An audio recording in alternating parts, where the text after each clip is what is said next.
I am only believe in DSP Siraj भाई because game changer player ही is. कितने लोग अलग अलग तरीके से अपने ही अंदाज में ये चीज बोल चुके हैं जब से इंडिया ने वो ऐतिहासिक ओवल का टेस्ट मैच जीता है। मुझे कमेंट सेक्शन में प्लीज बताइएगा।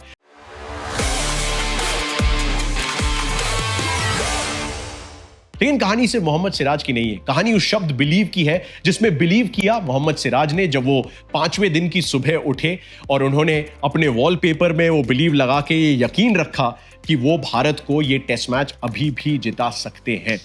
गलती उनसे हुई थी जब हैरी ब्रुक का कैच छोड़ा था, जब वो 19 के स्कोर पे थे, उस बंदे ने शतक लगा दिया। लेकिन गलती की भरपाई जब करते हो आप, तभी एक्चुअली जिंदगी का वो पूरा सर्कल कंप्लीट होता है। वो सर्कल कंप्लीट हुआ ओवल जैसे मैदान पे, कहानी इसलिए थोड़ी सी और खूबसूरत हो जाती है। लेकिन कहानी में बहुत सारे ट्विस्ट एंड टर्न्स हैं। ये समझना जरूरी है कि कॉन्टेक्स्ट क्या है इस सीरीज का। भारत के कप्तान बदल चुके हैं। एक 25 साल के कप्तान को वो चुनौती, वो अपॉर्चुनिटी और वो सम्मान दिया जाता है कि अब आप इस न्यू एरा में लीड कीजिए। उस कप्तान के कुल मिला के 100 रन भी नहीं है सेना कंट्रीज में, लेकिन वो इस जिम्मेदारी के लिए खुद को तैयार करता है। ये बात अलग है कि उसने 750 प्लस रन बना के एक ऐसी सीरीज दी थी हम सभी फैंस को जिसका यकीन शायद उनको भी पूरी तरीके से ना हो और हमें तो कम ही था।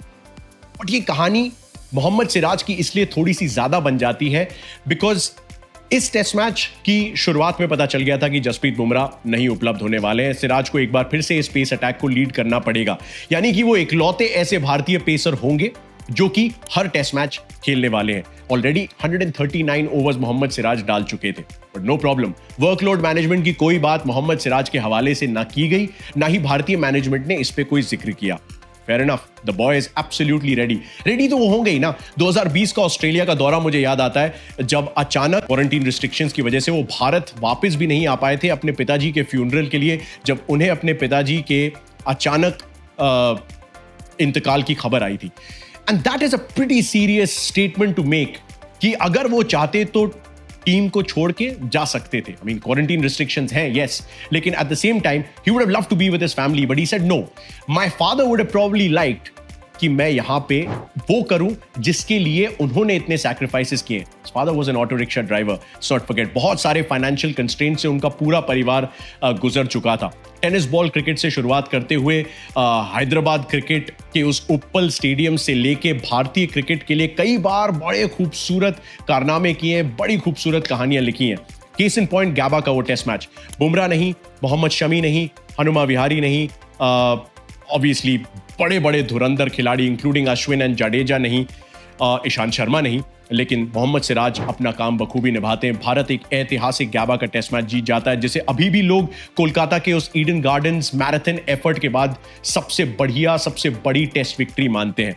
केप टाउन का टेस्ट मैच याद आता है 2024 में ही, पिछले साल, जब भारत 1-0 से पिछड़ चुका था। एक बेहतरीन परफॉर्मेंस चाहती थी टीम इंडिया अपने पेस बॉलर से। मोहम्मद सिराज 6 विकेट हॉल लेते हैं, साउथ अफ्रीका को 55 पे निपटा देते हैं, भारत सीरीज लेवल कर लेता है। लॉर्ड्स का टेस्ट मैच याद आता है जहां पे फेमसली विराट कोहली ने कहा था let's give them 60 overs of hell.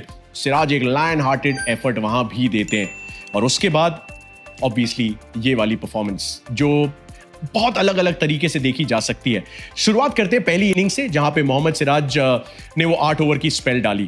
England को पता था कि 224 रन है भारत के, तो बढ़त अगर हम 150-200 की बनाएं तो भारत को बाहर कर देंगे और इस सीरीज में 3-1 से जीत के आसानी से अपना काम कर लेंगे। लेकिन सिराज न केवल 8 ओवर की एक स्पेल डालते हैं, उसमें आउट करते हैं कप्तान ऑली पोप, आउट करते हैं इंग्लैंड के सबसे सफल टेस्ट बैटर जो रूट और जेकब बेथल को एक ऐसी यॉर्कर के जरिए जो कि बताता है कि सिराज अपने प्लान्स किस तरीके से बना के आए थे। 140 ओवर ऑलरेडी इस टेस्ट मैच से पहले लगभग डाल चुके थे। और उसके बाद आता है वो बैटिंग एफर्ट जहां पे भारत के रिव्यूज खत्म हो चुके हैं। सिराज के एज को लगती हुई बॉल उनके पैड को लगती है, अंपायर की उंगली उठ जाती है, रिव्यू बचे नहीं, सिराज साहब को वापस जाना पड़ता है, बल्ले से वो योगदान नहीं दे पाते हैं। उससे पहले लॉर्ड्स का टेस्ट मैच जहां पे बल्ले को लगी बॉल और रेंगती हुई गई और उनके लेग स्टंप की बेल को उखाड़ ली गई और अकेले सिराज अपने घुटने पे लगभग बैठे हुए ये सोच रहे थे कि वो क्या कर सकते थे। इंग्लैंड 2-1 से तब आगे गई थी, 2-1 से आगे बढ़ी हुई थी, ओल्ड ट्रैफर्ड से लेके ओवल तक हम पहुंच गए थे। और फिर आती है भारत की वो दूसरी इनिंग्स की वॉली डिसमिसल जिसमें वो रिव्यू नहीं ले पाए। फिर आती है इंग्लैंड की दूसरी इनिंग्स जिसमें हैरी ब्रुक के 19 के स्कोर पे एक ऐसा कैच जो मोहम्मद सिराज ले चुके हैं, टीम लगभग सेलिब्रेट कर चुकी है, प्रसिद्ध कृष्णा ऑलमोस्ट हैरी ब्रुक को एक सेंड ऑफ दे चुके हैं, लेकिन सिराज बाउंड्री स्कर्टिंग को छू चुके हैं। Huge moment in the game, क्योंकि हैरी ब्रूक शतक लगाते हैं, जो रूट उनका साथ देते देते खुद अपने शतक तक पहुंचते हैं, और फिर निगाहें जाती हैं सिराज पे कि वो क्या कर सकते हैं। इवेंचुअली हैरी ब्रूक का कैच सिराज ही पकड़ते हैं। इवेंचुअली कहानी 5वें दिन तक जाती है। सब मियां मैजिक की उम्मीद करते हैं, सब सोचते हैं कि प्रसिद्ध कृष्णा ने जो रूट को आउट करके एक कमाल की अपॉर्चुनिटी दी है, but can Miyan push himself once more, जैसे वो किया करते थे हैदराबाद में जब टेनिस बॉल क्रिकेट से पहली बार नाम कमाया था उन्होंने, और यहां तक का सफर वहां से तय किया है। Siraj delivers yet again. The interesting thing is कि 185 से ज्यादा ओवर मोहम्मद सिराज ने डाले हैं, लेकिन गस एटकिंसन की वो डिलीवरी उनकी 1113th डिलीवरी थी इस सीरीज की, more than any other bowler in the entire series, yes, but it was also the 5th fastest ball that he bowled in the series. That tells you what Mohammad Siraj is all about. It's not just about belief, because belief is equal to courage, is equal to patience, is equal to we're all in this together. वो togetherness की जो भावना उस पूरी dismissal में और उस पूरे आधे पौने घंटे के खेल में चौथे दिन की शाम और 5वें दिन की सुबह नजर आया, वो बताता है कि why Indian cricket is in absolutely safe hands. तारीफ प्रसिद्ध कृष्णा की, जिन्होंने 4 विकेट पहली पारी में लिए, तो एग्जैक्टली वही काम दूसरी इनिंग में किया। तारीफ यशस्वी जायसवाल के उस शतक की, क्योंकि अगर वो नहीं आता तो हम शायद 300 के पार नहीं पहुंच पाते। अगर रविंद्र जडेजा अर्धशतक एक बार फिर से नहीं लगाते, लेट्स नॉट फॉरगेट 4 अर्धशतक और 1 शतक ऑलरेडी जडेजा लगा चुके थे, तो शायद हम इतना बड़ा टारगेट नहीं दे पाते। And let's not forget Washington सुंदर, जिन्होंने अगर वो T20 स्टाइल में बड़े बड़े शॉट्स लगा के अपना 50 नहीं पूरा किया होता, तो टारगेट शायद 325 330 का भी हो सकता था।